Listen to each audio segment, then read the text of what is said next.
திருநெல்வேலி மண்டல போக்குவரத்து கழகத்தில் டீசல் கணக்கில் குளறுபடி செய்ததாக 6 ஊழியர்கள் பணியிடை நீக்கம் செய்யப்பட்டனர்.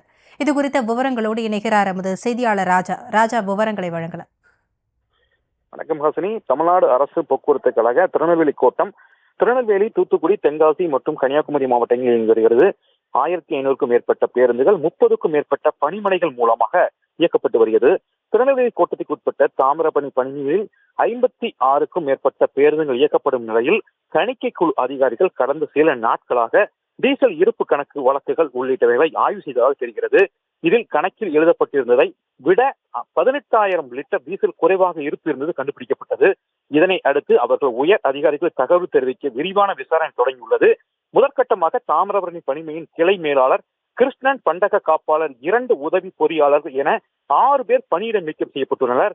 டீசல் திருடப்பட்டதா என்பது குறித்தும் அதிகாரிகள் விசாரணை செய்து வருகின்றனர். இதனிடையே சம்பவம் குறித்து விசாரணை செய்த போது திருநெல்வேலி கோட்டத்தில் இருக்கக்கூடிய 50% பேருந்துகள் இயக்கலாமே இல்லாமல் நிலையிலே பழைய பேருந்துகளாக உள்ளதாகவும் தகவல்கள் வெளியாகியுள்ளது. விவரங்களுக்கு நன்றி ராஜா.